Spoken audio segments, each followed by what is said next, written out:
اور اس کے بعد اللہ تعالیٰ نے حضرت جبرائیل علیہ السلام کو تھوک والی جگہ سے مٹی نکالنے کا حکم دے دیا تھا۔ حضرت جبرائیل علیہ السلام نے یہ مٹی نکالی تو حضرت آدم علیہ السلام کے پیٹ پر ایک چھوٹا سا سوراخ بن گیا۔ یہ سوراخ ناف کی شکل میں آج بھی ہمارے پیٹ پر موجود ہے۔ اللہ تعالیٰ نے اس ناف کی مٹی سے جس پر شیطان نے تھوکا تھا، اس سے کتے کو بنایا تھا۔ دوستوں، کتے کی پیدائش کے بارے میں دوسری روایات یہ بھی ملتی ہے کہ جب حضرت آدم علیہ السلام اور حضرت اماں حوا سلام اللہ علیہا کو اللہ تبارک و تعالیٰ نے زمین پر بھیجا تو شیطان نے زمینی درندوں کو ورغلایا کہ وہ ان دونوں کو کھا جائیں۔ تو تب اللہ تبارک و تعالیٰ نے کتے کو پیدا کیا، جس نے آدم علیہ السلام اور حضرت اماں حوا سلام اللہ علیہا کی ان درندوں سے حفاظت فرمائی۔ یعنی کتے کی پیدائش حضرت آدم علیہ السلام کو زمین پر بھیجنے کے فوراً بعد اللہ تبارک و تعالیٰ نے فرمائی۔ دوستوں، کتے کی 3 خصلتیں ہوتی ہیں۔ یہ انسان سے محبت کرتا ہے۔ کتا انسان سے محبت کیوں کرتا ہے وہ بھی اس ویڈیو میں ہم آپ کو بتاتے ہیں، کیونکہ انسان بھی مٹی سے بنا ہوا ایک پتلا ہے اور کتا بھی مٹی سے بنا ہوا ہے، اسی لیے کتا انسان سے محبت کرتا ہے۔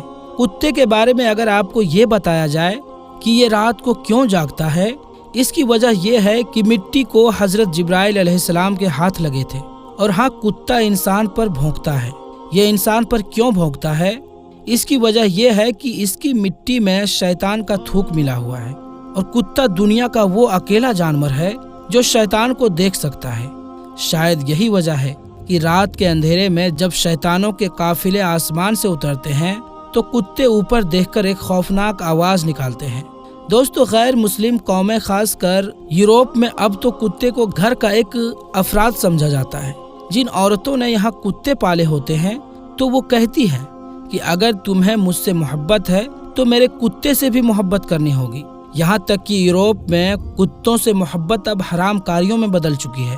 بس یہ بات یاد رکھیے، کتا چاہے کتنا بھی وفادار کیوں نہ ہو، اگر آپ نے کھیتی کی حفاظت، شکار یا اپنے جانوروں کی ریوڑ کی حفاظت کے لیے نہیں پالا تو پھر روزانہ آپ کے اجر سے 1 قرات کم کیا جائے گا۔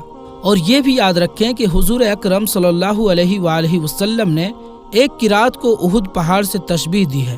اب آپ خود اندازہ کر لیجئے کہ جس طرح اجر آپ روزانہ گوا رہے ہیں، اللہ تبارک و تعالیٰ نے سورۃ اعراف میں بلم بن باورہ جو کہ ایک نیک اور عابد شخص تھا، پھر اس نے نفس کی لذت اور دنیا پرستی کے کام شروع کیے تو پھر اللہ تعالیٰ نے اس کو کتے سے تشبیہ دی ہے، اور وہ بروز قیامت کتے کی شکل میں دوزخ میں داخل ہوگا، اور اصحاب کہف کا کتا بلم بن باورہ کی شکل میں جنت میں جائے گا۔ اور حضور اکرم صلی اللہ علیہ وآلہ وسلم نے کالے کتے کو شیطان کہا ہے، بلکہ ماہری ڈاکٹروں کے مطابق ناپاک جانوروں کو پالنا بیماریوں کی وجہ بنتا ہے۔ خطرناک کیٹانو اور بیماریاں جانوروں سے انسانوں میں چلی جاتی ہے۔ رسول کریم صلی اللہ علیہ وآلہ وسلم نے تو آج سے 1400 سال پہلے جو احکام بتائے، آج کی جدید سائنس بھی اسے سچا بتا رہی ہے۔ ماہر ڈاکٹروں کی سہمت سے ملی رائے یہ ہے کہ جانوروں میں پائے جانے والے خطرناک کیٹانو انسانوں میں چلے جاتے ہیں، جو بیماری پھیلنے کی وجہ بنتے ہیں، اور اسلام کی روح سے کتا ایک ناپاک جانور ہے۔ اگر ہم اسلام کی تعلیمات پر عمل کریں اور ناپاک جانوروں کو پالنے سے گریز کریں تو خطرات سے محفوظ رہ سکتے ہیں۔ افسوسناک بات یہ ہے کہ آج کتوں، بلیوں اور دوسرے ناپاک جانوروں کو پالنے کا فیشن بن چکا ہے، بلکہ پالتو جانوروں کو اسٹیٹس سمبل سمجھا جاتا ہے۔ دوستوں، اسلام نے مسلمانوں کو حکم دیا ہے کہ جس برتن میں کتا منہ ڈال دے اسے پاک کرنے کے لیے 7 مرتبہ دھویا جائے۔ ایک روایت میں 8ویں بار مٹی سے پاک کرنے کے الفاظ بھی ملتے ہیں۔ آج کی سائنس بتاتی ہے کہ کتے میں انتہائی خطرناک کیٹانو پائے جاتے ہیں جو برتن کو بار بار دھونے سے ہی ختم ہو سکتے ہیں۔ آپ اندازہ لگائیں، اسلام نے یہی بات آج سے 1400 سال پہلے بتا دی، جب سائنس کا وجود تک نہ تھا۔ ہمیں سمجھ جانا چاہیے کہ اللہ کے پیارے نبی حضور صلی اللہ علیہ وآلہ وسلم نے جو احکام ہمیں دیے، انسانیت کی بھلائی اسے مان لینے میں ہے۔ اس کے مقابلے میں عقل کے گھوڑے دوڑا کر دلائل دینے سے گریز کرنا چاہیے۔